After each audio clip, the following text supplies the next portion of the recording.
Hello ನಮಸ್ಕಾರ ವೀಕ್ಷಕರೇ, ನಾನು ನಿಮ್ಮ ಪ್ರೀತಿಯ ಉಮೇಶ್ ಅಡ್ವೊಕೇಟ್. ಇವತ್ತು ಒಂದು ಜನರಲ್ ಕಾನ್ಸೆಪ್ಟ್ ಅನ್ನು ತಗೊಂಡು ನಾನು ನಿಮ್ಮ ಮುಂದಿದ್ದೀನಿ. ಇವತ್ತಿನ ಒಂದು ಪ್ರಮುಖವಾದ ವಿಷಯ ತಾವು ಎಲ್ಲರೂ ತಿಳಿದುಕೊಳ್ಳಲೇಬೇಕು. ಯಾಕೆಂದ್ರೆ ಈ ಒಂದು ಬ್ಯಾಂಕ್ಗಳಲ್ಲಿ ಸಾಲವನ್ನು ಪಡಿತಾ ಇರ್ತೀವಿ. ಅಂತ ಒಂದು ಸಮಯಗಳಲ್ಲಿ ನಾವು ಯಾವ ಎಚ್ಚರಿಕೆಗಳನ್ನು ವಹಿಸಬೇಕು, ಯಾವ ನಾವು ಪ್ರಶ್ನೆಗಳನ್ನು ಕೇಳುವುದರೊಂದಿಗೆ ನಮ್ಮ ಪ್ರಶ್ನೆಗಳಿಗೆ ಉತ್ತರಿಸಿಕೊಳ್ಳಬಹುದು ಎಂಬ ಒಂದು ಮಾಹಿತಿಯೊಂದಿಗೆ ನಾನು ಮುಂದಿದ್ದೀನಿ ವೀಕ್ಷಕರೇ. ಈ ಒಂದು ಮಾಹಿತಿಯನ್ನ ಎಲ್ಲರಿಗೂ ಶೇರ್ ಮಾಡಿ ಅಂತ ಹೇಳ್ತಾ, ಹಾಗೆ ನನ್ನ ಒಂದು ಸಬ್ಸ್ಕ್ರೈಬ್ ಮಾಡೋದ್ರೊಂದಿಗೆ ಪ್ರೋತ್ಸಾಹಿಸಿ ಅಂತ ಹೇಳ್ತಾ, ಬನ್ನಿ ವೀಕ್ಷಕರೇ ಸ್ಟಾರ್ಟ್ ಮಾಡೋಣ.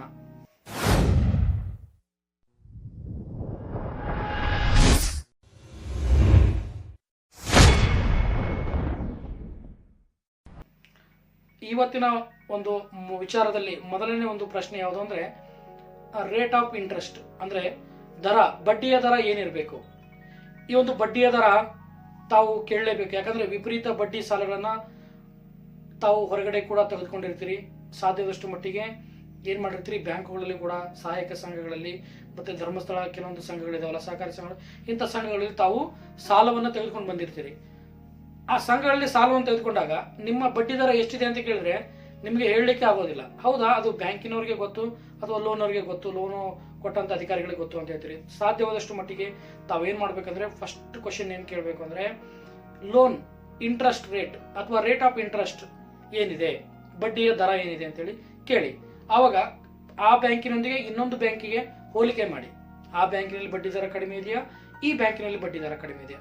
ಯಾವ ಒಂದು ಬ್ಯಾಂಕಿನಲ್ಲಿ ಬಡ್ಡಿ ದರ ಕಡಿಮೆ ಇದೆಯೋ ಆ ಒಂದು ಬ್ಯಾಂಕಿನಲ್ಲಿ ಸಾಲವನ್ನ ಪಡೆದುಕೊಳ್ಳಿ. ಇನ್ನು ಮುಂದಿನ ಪ್ರಶ್ನೆ ಯಾವುದು ಅಂತಂದ್ರೆ ಪ್ರೊಸೆಸಿಂಗ್ ಫೀಸ್, ಅಂದ್ರೆ ಪ್ರಕ್ರಿಯೆ ಶುಲ್ಕ.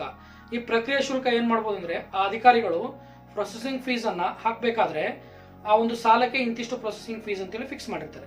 ಅಂತ ಒಂದು ಸಮಯದಲ್ಲಿ ಆ ಪ್ರೊಸೆಸಿಂಗ್ ಫೀಸ್ ಅನ್ನ ಸಾಧ್ಯವಾದಷ್ಟು ಮಟ್ಟಿಗೆ ಕಡಿಮೆ ಮಾಡಿಸ್ಲಿಕ್ಕೆ ಪ್ರಯತ್ನ ಮಾಡಿ. ಯಾಕಂದ್ರೆ ಆ ಪ್ರೊಸೆಸಿಂಗ್ ಫೀಸ್ ಅನ್ನ ಆ ಒಂದು ಅಧಿಕಾರಿಗಳು ಇಂತಿಷ್ಟು ಲೋನ್ಗೆ ಇಂತಿಷ್ಟು ಅಂತ ಹೇಳ್ಬಿಟ್ಟು ಮಾಡಿರ್ತಾರೆ.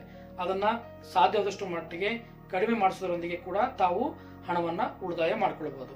ಮತ್ತೆ ಮುಂದಿನ ಒಂದು ಪ್ರಶ್ನೆ ಯಾವುದು ಅಂತಂದ್ರೆ ಈ ಸಾಲವನ್ನ ತೆಗೆದುಕೊಳ್ಬೇಕಾದ್ರೆ ತಾವು ಸಾಧ್ಯವಾದಷ್ಟು ಮಟ್ಟಿಗೆ ಶಾರ್ಟ್ ಟರ್ಮ್ ಆಗೇ ಇರಲಿ. ತಮ್ಮ ಸಾಲಗಳು ಸಾಧ್ಯವಾದಷ್ಟು ಮಟ್ಟಿಗೆ ಶಾರ್ಟ್ ಟರ್ಮ್ ಆಗಿರ್ಬೇಕು, ಅಂದ್ರೆ ಕಡಿಮೆ ಅವಧಿಯನ್ನು ಹೊಂದಿರಬೇಕು.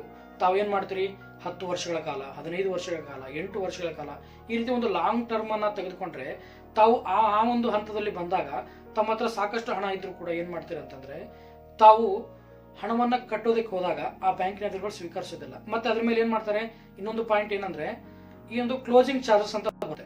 ಕ್ಲೋಸಿಂಗ್ ಚಾರ್ಜಸ್ ಅಂತಂದ್ರೆ ತಾವು ಹಣವನ್ನ ಕೊಟ್ಟು ಇನ್ನು ಉಳಿದಂತ, ಈಗ ಸಾಕಷ್ಟು EMI ನ ಕಟ್ಟಿರ್ತೀರಿ, ಆದ್ರೆ ಇನ್ನು ಉಳಿದಂತ ಅಮೌಂಟ್ ಅನ್ನ ತಾವೇನ್ ಮಾಡ್ತೀರಿ, ಯಾವುದೋ ಒಂದು ಇನ್ಕಮ್ ಬಂದ್ಬಿಡ್ತು, ನಿಮ್ಗೆ ಯಾವುದೋ ಒಂದು ಆದಾಯ ಬಂತು. ಆ ಆದಾಯ ಬಂದಂತ ಹಣದಲ್ಲಿ ತಾವನ್ನ ತೀರ್ಸ್ಬಿಡೋಣ ಅಂತ ಬ್ಯಾಂಕಿಗೆ ಹೋದಾಗ ಅಧಿಕಾರಿಗಳು ಏನ್ ಮಾಡ್ತಾರೆ, ತಮಗೆ ಇಷ್ಟು ಪ್ರತಿಶತ ಕ್ಲೋಸಿಂಗ್ ಚಾರ್ಜಸ್ ಅನ್ನ ಕೊಡಿ ಅಂತ ಕೇಳ್ತಾರೆ. ಕ್ಲೋಸ್ ಮಾಡ್ಲಿಕ್ಕೆ ಅಂದ್ರೆ ಆ ಒಂದು EMI ಖಾತೆ ಅಂದ್ರೆ ಸಾಲದ ಖಾತೆ, ನಿಮ್ಮ ಒಂದು ಖಾತೆಯನ್ನ ಕ್ಲೋಸ್ ಮಾಡ್ಲಿಕ್ಕೆ ಇಂತಿಷ್ಟು 3% ಅಥವಾ 2%, 1% ಈ ರೀತಿ ನಿಮ್ಗೆ ಏನ್ ಮಾಡ್ತಾರೆ ಅಂದ್ರೆ ಕ್ಲೋಸಿಂಗ್ ಚಾರ್ಜಸ್ ಹಾಕೋದ್ರೊಂದಿಗೆ ತಮ್ಮ ಒಂದು ಖಾತೆಯಲ್ಲೇ ಆ ಒಂದು ಹಣವನ್ನ ಜಮಾ ಮಾಡಿಕೊಂಡು ತಮ್ಮ ಒಂದು ಹಣವನ್ನ ತೆಗೆದುಕೊಂಡು ಆ ಒಂದು ಹಣವನ್ನ ಬಡ್ಡಿಯಾಗಿ 3% ಹಣವನ್ನ ಅಲ್ಲಿ ತೆಗೆದುಕೊಂಡು ಬಿಡ್ತಾರೆ. ಬಡ್ಡಿ ಸಮೇತ ಹಣವನ್ನು ತೆಗೆದುಕೊಂಡು ಕ್ಲೋಸ್ ಮಾಡ್ತಾರೆ. ಈ ಒಂದು ಎಚ್ಚರಿಕೆಗಳನ್ನ ಕೂಡ ತಾವು ವಹಿಸಬೇಕು. ಮತ್ತೆ ಶಾರ್ಟ್ ಟರ್ಮ್ ಇರಲಿ ಅಂತ ಹೇಳ್ತೀನಿ ನಿಮ್ಗೆ. ಒಂದು ಯಾವುದೇ ಒಂದು ಸಾಲವನ್ನು ತೆಗೆದುಕೊಂಡಾಗ ಅವಧಿಗಳು ಏನಾಗಿರ್ಬೇಕು ಅಂದ್ರೆ ಶಾರ್ಟ್ ಟರ್ಮ್ ಆಗಿರ್ಬೇಕು. ಅಂದ್ರೆ ಕಡಿಮೆ ಅವಧಿಯನ್ನು ಹೊಂದಿದ್ರೆ ಬೇಗ ಸಾಲವನ್ನ ಕ್ಲೋಸ್ ಮಾಡಬಹುದು. ಸಾಲವನ್ನ ತೆಗೆದುಕೊಳ್ಳಲೇಬಾರದು ಅಂತ ಏನಿಲ್ಲ, ಸಾಲವನ್ನು ತೆಗೆದುಕೊಂಡ್ರೂ ಕೂಡ ಶಾರ್ಟ್ ಟರ್ಮ್ ಆಗಿ ಇರ್ಲಿ ಅಂತೇಳಿ.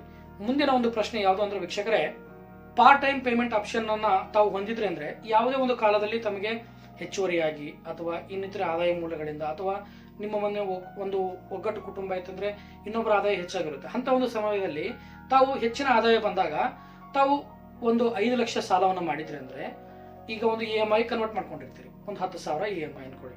ಆದ್ರೆ ಅಂತ ಒಂದು ಸಮಯದಲ್ಲಿ ತಾವು ಒಂದು 50,000 ಅಮೌಂಟ್ ಬಂತು ನಿಮ್ಗೆ ಯಾವುದೇ ಒಂದು ಆದಾಯದಿಂದ. ಆ ಆದಾಯವನ್ನ ಹೋಗಿ ನೀವೇನ್ ಮಾಡ್ತೀರಿ, ಸಾಲವನ್ನ ತೀರಿಸಲಿಕ್ಕೆ ಹೋದಾಗ ಅವರು ಪಾರ್ಟ್ ಟೈಮ್ ಪೇಮೆಂಟ್ ಆಪ್ಷನ್ ಇಲ್ಲ, ಈ ಅಮೌಂಟ್ ಅನ್ನ ತೆಗೆದುಕೊಳ್ಳಕ್ಕಾಗಲ್ಲ, ನೀವು EMI ನೇ ಕಟ್ಟಬೇಕು, ಇಲ್ಲ ಪೂರ್ತಿ ಕ್ಲೋಸ್ ಮಾಡಿ ಅಂತ ಹೇಳ್ತಾರೆ. ಅಂತ ಒಂದು ಆಪ್ಷನ್ ಇದೆ ಅಂತ ದಯವಿಟ್ಟು ಕೇಳ್ಕೊಳ್ಳಿ. ಸಾಲವನ್ನು ತೆಗೆದುಕೊಳ್ಳುವಾಗ ನಾವು ಎಚ್ಚರಿಕೆಯನ್ನು ವಹಿಸಲೇಬೇಕು. ಇಂಥ ಒಂದು ಎಚ್ಚರಿಕೆಗಳನ್ನು ವಹಿಸೋದ್ರಿಂದ ಸಾಲದ ಸುಳಿಯಲ್ಲಿ ಸಿಲುಕೋದು, ಆ ಒಂದು ಫ್ಯಾಮಿಲಿನೇ ಆ ಒಂದು ಸಾಲದ ಒಂದು ಸುಳಿಯಲ್ಲಿ ಸಿಲುಕಿ ಸಾಕಷ್ಟು ಆತ್ಮಹತ್ಯೆಗಳು, ಕೆಲವೊಂದು ಅಹಿತಕರ ಘಟನೆಗಳು ಸಾಕಷ್ಟು ನಾವು ನೋಡ್ತಾ ಇರ್ತೀವಿ. ಆದ್ದರಿಂದಾಗಿ ಸಾಲವನ್ನು ತೆಗೆದುಕೊಳ್ಳುವಾಗ ಎಚ್ಚರಿಕೆಯನ್ನು ವಹಿಸಿ ಅಂತೇಳಿ ಈ ಒಂದು ಮುಖ್ಯವಾದ ಅಂಶಗಳನ್ನು ತೆಗೆದುಕೊಂಡು ನಾನು ಮುಂದಿದ್ದೀನಿ ವೀಕ್ಷಕರೇ.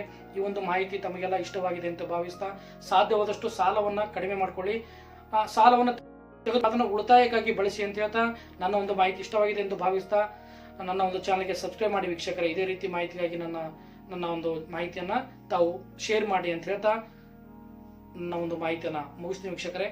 ನಮಸ್ಕಾರ.